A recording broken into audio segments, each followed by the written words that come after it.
ഇന്നത്തെ special mutton കറിയും ചോറുമാണ്. അനുമോളാണ് എല്ലാവർക്കും വിളമ്പുന്നത്. തുല്യമായിട്ട് എല്ലാ പാത്രത്തിലും വിളമ്പി വെച്ചതിന് ശേഷം എല്ലാവരും വന്ന് എടുത്തുകൊണ്ട് പോകാൻ പറയുന്നു. ആര്യൻ വന്ന് ഗുഡ് ജോബ് അനുമോളെന്ന് പറയുന്നുണ്ട്. അതേപോലെ ക്യാപ്റ്റൻ വന്ന് നോക്കി നിൽക്കുന്നുണ്ട്, എല്ലാവർക്കും കറക്റ്റായിട്ടാണോ വിളമ്പുന്നതെന്ന്. ആദ്യമോടെ ഭക്ഷണം വിളമ്പിക്കൊണ്ടിരുന്നപ്പോൾ ആര്യനെല്ലാം വന്ന് ഡാൻസ് കളിക്കുകയും ബഹളം ഉണ്ടാക്കുകയൊക്കെ ചെയ്യുന്നുണ്ടായിരുന്നു. അപ്പോൾ അനുമോൾ ചോദിക്കുന്നുണ്ട്, എന്തുവാ എല്ലാവരും ഇങ്ങനെ, നിങ്ങളെ വീട്ടിലും ഇങ്ങനെയാണോ എന്ന് ചോദിക്കുന്നുണ്ടായിരുന്നു. അപ്പം ലക്ഷ്മിയും ആര്യനൊക്കെ അങ്ങ് പോയി. ഷാനവാസ് അക്ബറിനെ പിടിച്ചുകൊണ്ട് പോയിട്ട് വാടാ നമുക്കവിടെ പോയിരിക്കാടാ അവർ വിളമ്പട്ടെന്ന് പറയുന്നത്. പിന്നെ ലാസ്റ്റ് ക്യാപ്റ്റനും അനുമോളും മാത്രമായി. എല്ലാവർക്കും വിളമ്പി കഴിഞ്ഞപ്പം എല്ലാവരും വന്ന് എടുത്തുകൊണ്ട് പോകാൻ പറയുന്നു. അങ്ങനെ ഓരോരുത്തരായിട്ട് വന്ന് എടുത്തുകൊണ്ട് പോകുന്നു. അനീഷ് പ്ലേറ്റ് എടുത്തുകൊണ്ട് പോയിട്ട് തിരിച്ചു വന്നിട്ട് പറയുന്നു, അനുമോളെ എനിക്ക് ഒരു പീസും കൂടെ തരുമോ, എൻ്റെ പാത്രത്തിൽ 2 പീസേ ഉള്ളത്. എന്തുവാ ചേട്ടാ, എല്ലാവർക്കും ഒരുപോലാണ് വിളമ്പിയത്, സത്യമായിട്ട് എൻ്റെ പാത്രത്തിൽ 2 പീസേ ഉള്ളത്. അനുമോൾ എല്ലാവർക്കും വിളമ്പി. പിന്നെ അനുമോൾക്ക് ഷാനവാസെ വിളമ്പി കൊടുക്കുന്നുണ്ട്. അനീഷ് പറയുന്നു, നല്ല നല്ല കറി അനുമോളെ. ഭക്ഷണം എടുത്തുകൊണ്ട് ആദിലയും അനുമോളും നൂറയും കൂടാണ് ലാസ്റ്റ് പോകുന്നത്.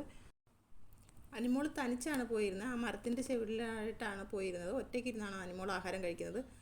ഇച്ചിരി കഴിഞ്ഞപ്പം ആദിലയുടെ ഫുഡ് കൊണ്ടുവന്ന് അനുമോളുടെ മുമ്പിൽ വെച്ചിട്ട് പറഞ്ഞു, സംസാരിക്കാൻ താല്പര്യമില്ലെങ്കിൽ ഉണ്ടാക്കിയതെല്ലാം വായിലോട്ടിട്ട് കമഴ്ത്തിക്കൊള്ളാനെന്ന് പറഞ്ഞ് ആദിലയുടെ ഭക്ഷണം അനുമോളുടെ മുമ്പിൽ വെച്ചിട്ട് ആദില പോയി.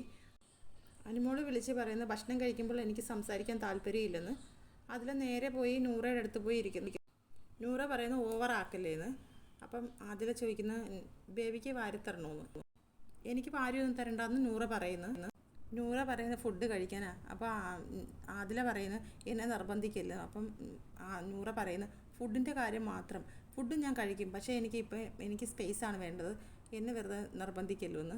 ആരെങ്കിലും വരുമ്പോൾ കഴിച്ചില്ല എന്ന് പറയാൻ നിൽക്കണ്ട, എന്നെ എൻ്റെ പാട്ടിന് വിടുക, എന്നെ നിർബന്ധിക്കണ്ട എന്ന് പറയുന്നത്. ഇന്ന് എന്തെങ്കിലും കണ്ടന്റ് ഉണ്ടാവും, ഇതിനകത്ത് ഇടപെടാൻ നിൽക്കല്ലോ എന്ന് പറയുന്നു. ഫുഡിൻ്റെ കാര്യത്തിൽ ഞാൻ ഇടപെടുമെന്ന് നൂറ പറയുന്നത്. പഠിപ്പിക്കാനായിട്ട് നൂറ പറയുന്നത് ദേഷ്യമൊക്കെ അങ്ങ് മാറ്റി വെച്ചിട്ടാണ് വന്നതെന്ന്.